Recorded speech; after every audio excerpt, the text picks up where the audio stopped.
आ- आज हम लोग सामाजिक विषय में भूगोल के अंतर्गत सेकंड पार्ट कृषि एवं सिंचाई पढ़ेंगे। इसमें कृषि के बारे में पढ़ेंगे। बच्चों, कृषि का तात्पर्य खेती से है। जो हम लोग अन्न, साग सब्जियां रोज मिलाते हैं, कहाँ से आता है? कभी सोचा है? वो उसी किसान के द्वारा खेतों में उगाया जाता है। आपको पता है बच्चों हमारे देश में 55% लोग कृषि पर निर्भर हैं। खेती कहाँ होती है? गांव में। तो हमारा देश भारत एक कृषि प्रधान देश है। कृषि हमारे देश की सबसे पुरानी महत्वपूर्ण आर्थिक क्रिया है। बहुत से लोग बहुत से लोगों का तो व्यवसाय ही कृषि है और इसी से उनका जीविकोपार्जन भी होता है। तो बच्चों, कृषि का अर्थ केवल फसल उगाना ही नहीं रह गया है। कृषि का अर्थ विस्तृत हो गया है, बल्कि कृषि के अंतर्गत पशुपालन, मधुमक्खी पालन, रेशम कीट पालन, झींगा पालन, बागवानी, मत्स्य पालन भी आता है। और कृषि का क्षेत्र अब विस्तृत हो गया है। पहले खेती किससे होती थी? पहले खेती हल और बैलों द्वारा होती थी, जिसमें बहुत समय लगता था। और अब कैसे होती है? अब आधुनिक उपकरणों द्वारा होती है। जैसे ट्रैक्टर है, ट्रैक्टर से खेत जोतने में कम समय लगता है और जल्दी हो जाता है। इसी तरह से फसल को काटने के लिए मशीनें हैं, उससे जल्दी से फसल की कटाई हो जाती है। इस तरह से खेती का काम आसान हो गया है। खेती भी दो तरह की होती है बच्चों, निर्वाह कृषि और व्यापारिक कृषि। निर्वाह कृषि क्या है? निर्वाह कृषि खेती या पैदावार वह खेती है जिसमें दैनिक जीवन की केवल अपनी और स्थानीय आवश्यकताओं की पूर्ति के लिए की जाती है, उसे निर्वाह कृषि कहते हैं। व्यापारिक कृषि क्या है? ऐसी खेती या पैदावार बच्चों जिसका मुख्य उद्देश्य बाजार में फसल को बेचना ही हो और उसे आर्थिक इनकम हो, उसे व्यापारिक कृषि कहते हैं।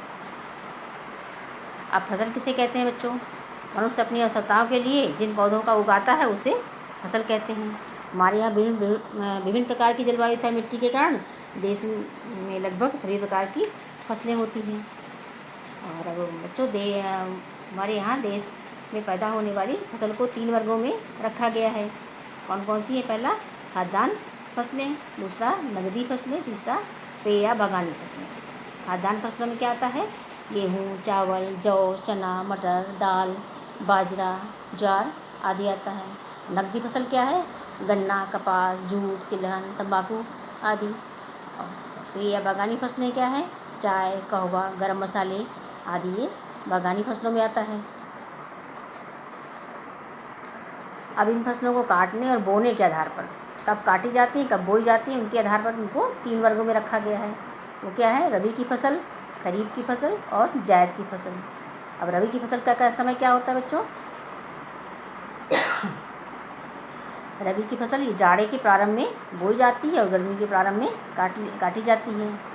अब इसमें मुख्य अनाज क्या है? गेहूँ, जौ, चना, मटर, सरसों, अलसी, राई आदि आते हैं इसके अंतर्गत। खरीफ की फसल का समय क्या है? वर्षा ऋतु के आरंभ में बोई जाती है और शीत ऋतु के आरंभ में काटी जाती है। इसकी फसलें हैं धान, मक्का, ज्वार, मूंग, जूट, मूंगफली आदि।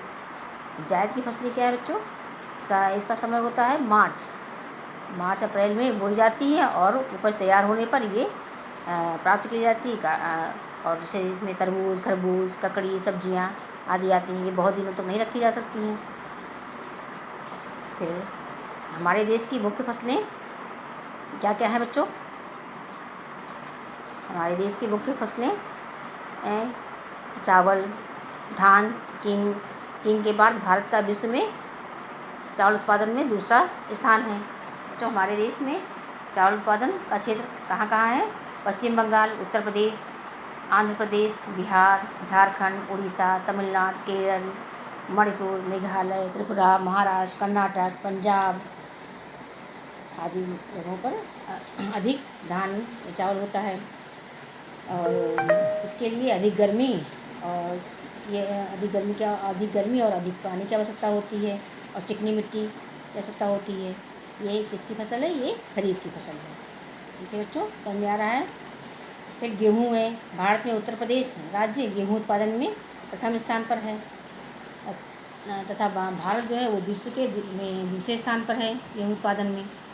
और गेहूँ उत्पादन के मुख्य क्षेत्र क्या हैं बच्चों हमारे देश में? उत्तर प्रदेश, पंजाब, मध्य प्रदेश, हरियाणा, राजस्थान, महाराष्ट्र तथा